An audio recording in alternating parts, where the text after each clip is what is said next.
Bonsoir, mon sujet aujourd'hui c'est l'hémophilie.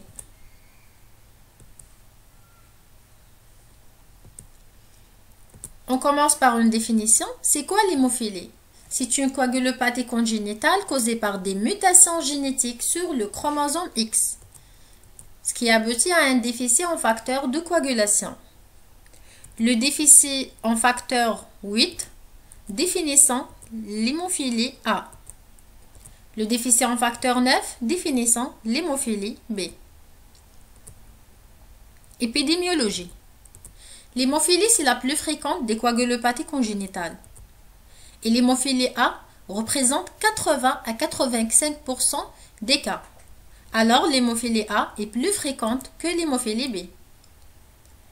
Notez bien que cette maladie touche presque exclusivement les garçons. Et je vais vous expliquer pourquoi par la suite. Mode de transmission. La transmission est gonosomique récessive. Gonosomique, ça veut dire lié au sexe. Parce que le gène impliqué dans la mutation est sur le chromosome X. Récessive, ça veut dire pour que la maladie s'exprime chez une fille, la présence des deux allèles mutants est nécessaire. Donc, on peut avoir une fille conductrice. Ça veut dire porteuse du gène muté, mais non malade. Mais pour le garçon, chaque garçon porteur du gène muté est malade, puisque le garçon a un seul chromosome X. Voilà un exemple. Comme ce schéma montre, l'union d'un homme sain avec une femme porteuse, ce couple a un risque à chaque grossesse d'avoir 1 sur 4 garçons non porteurs de l'allèle, ça veut dire sain, non malade, 1 sur 4 garçons malades, 1 sur 4 filles saines et 1 sur 4 filles conductrices, ça veut dire porteuses du gène mais non malades. Attention, en cas par exemple d'union d'un homme malade avec une femme saine, si vous remarquez, le père ne transmet son allèle mutant qu'à 6 filles, qui sont conductrices, puisque le garçon prend obligatoirement le chromosome Y de père et le chromosome X de sa mère. Diagnostic positif. L'interrogatoire. On évoque l'hémophilie devant la présence de saignements précoces chez un garçon, apparition fréquente d'échymose dans la petite enfance, saignements spontanés surtout dans les articulations, les muscles et les tissus mous, hémorragie abondante après un traumatisme ou une intervention chirurgicale, antécédents familiaux de maladies hémorragiques. Clinique. On trouve généralement l'hémarthrose et l'hématome. L'hémarthrose est un épanchement de sang dans une articulation. Se manifeste par douleur ou un picotement, raideur, gonflement palpable et une chaleur. Les articulations les plus atteintes sont les grosses articulations, l'épaule, coude, poignet, hanche, genou et cheville. Il y a notion de récidive au niveau de la même articulation. L'hématome, c'est l'accumulation de sang sur la peau. Selon la localisation, il met en jeu le pronostic fonctionnel ou le pronostic vital. Pronostic fonctionnel au niveau du muscle psoas-iliaque, les loges postéro-supérieures, postérieures et profondes de la jambe inférieure et les muscles fléchisseurs de l'avant-bras. Pronostic vital, crâne, orbitaire et cou au plancher de la langue. Les examens complémentaires.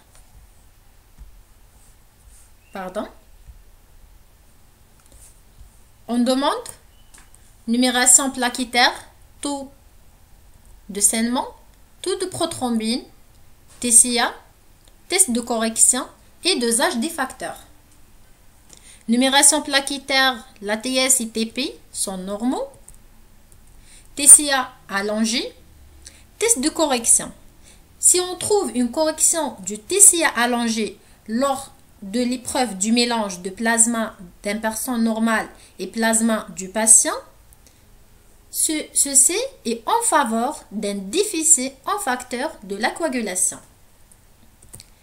Si on ne trouve pas une correction du TCA lors de l'épreuve du mélange de plasma normal avec plasma du patient, ceci est en faveur de la présence d'un anticoagulant circulant.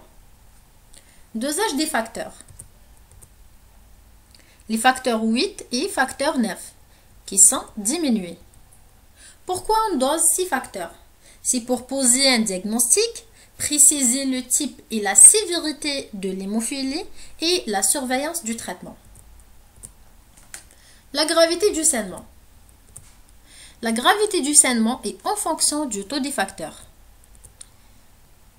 Si le taux est inférieur à 1% du taux normal, l'hémophilie est sévère. Se manifeste par saignement spontané dans les articulations ou les muscles. S'il est entre 1 à 5% du taux normal, l'hémophilie est modérée. On trouve des saignements spontanés on trouve des saignements occasionnels et saignements prolongés lors d'un traumatisme mineur ou d'une intervention chirurgicale. Si le taux est entre 5 à 40% du taux normal, l'hémophilie est légère et on trouve des hémorragies lors d'un traumatisme majeur ou d'une intervention chirurgicale. Rarement qu'on trouve des saignements spontanés. Les complications.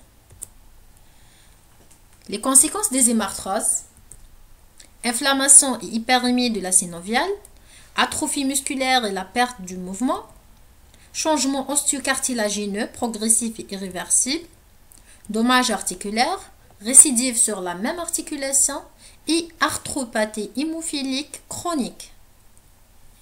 Le risque d'apparition des inhibiteurs. C'est la présence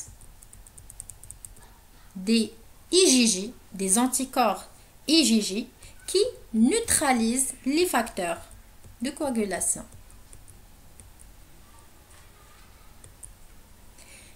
Et l'apparition de ces inhibiteurs ou bien antifacteurs est suspectée devant l'inefficacité du traitement. Ça veut dire que le patient ne répond pas au traitement qu'il y répondait auparavant. Et dans ce cas-là, on note une diminution de la récupération prévue et une diminution de demi-vie du facteur de coagulation injecté.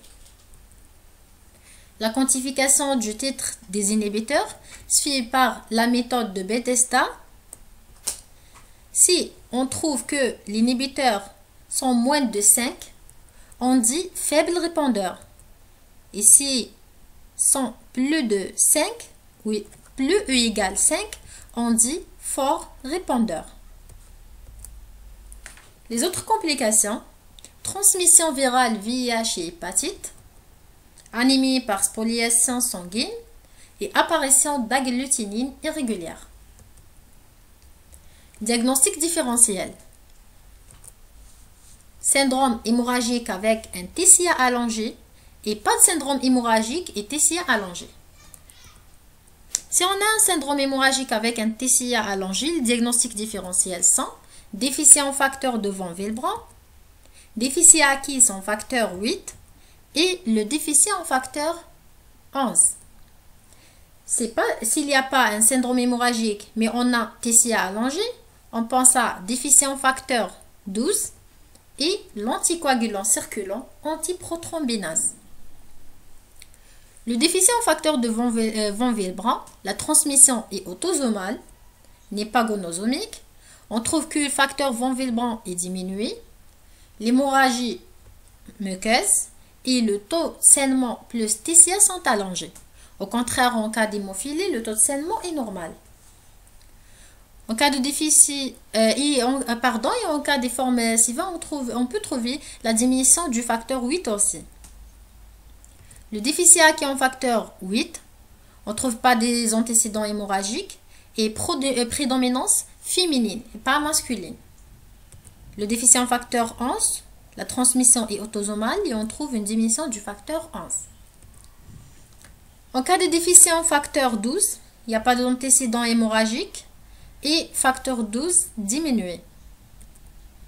En cas d'anticoagulant circulant, ce sont les cas de néoplasie, d'infection et des maladies auto-immunes. Traitement. Les mesures générales. L'établissement d'une carte d'hémophilie, éducation du patient et de sa famille, les gestes contre-indiqués sont pas d'injection intramusculaire, on fait des injections sous-cutanées, pas de plâtre circulant, pas de prise de la température en intrarectal, pas d'aspirine ni d'AINS, ça veut dire anti-inflammatoire non stéroïdien, pas de sport violent et pas d'immobilisation prolongée. Il y a aussi pas d'anesthésie tronculaire en chirurgie dentaire. Pas de gestes invasifs sans traitement substitutif. Traitement de l'hémarthrose. Arrêter le saignement et principe de Rice. Repos, stopper immédiatement l'activité physique. Glaçage, la glace ne doit jamais être en contact direct. On utilise une poche par exemple. Compression.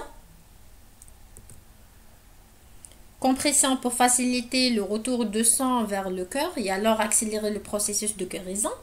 Et l'élévation du membre. Troisièmement, administre le concentré de facteurs. Rééducation précoce. L'arthrosynthèse, qui consiste à prélever le sang qui est à l'intérieur de l'articulation. Il y a aussi le traitement chirurgical. Traitement substitutif. En l'absence d'inhibiteurs, chez patients hémophiliques A, on prescrit une unité de facteur 8 par kilo. On l'administre en intraveineux. Normalement, il y aura une augmentation de taux de facteur 8 plasmatique d'environ 2%. La durée de vie de facteur 8 est de 8 à 2 heures. Chez l'hémophilique B, on prescrit une unité de facteur 9 par kilo, bien sûr en intraveineux. Normalement, on trouve une augmentation de taux de, facteur 9 plasmatique d'environ 1%. La durée de vie de facteur 9 est de 18 à 24 heures. Les facteurs 8 et les facteurs 9 sont, les facteurs 8 et facteurs 9 administrés sont soit d'origine plasmatique, donneur, soit recombinant. Recombinant, c'est-à-dire produit par génie génétique. En présence d'inhibiteurs, si un inhibiteur de type faible répondeur, le traitement, c'est l'administration du facteur de remplacement adéquat à une dose beaucoup plus forte. Si un inhibiteur de type fort répondeur, le traitement, c'est agents bypassants, qui sont le recombinant de facteur 7A et les concentrés de complexes prothrombiniques activés. On peut éviter le risque des inhibiteurs par l'utilisation de protocoles d'induction de la tolérance immune, ETI. Mode de traitement.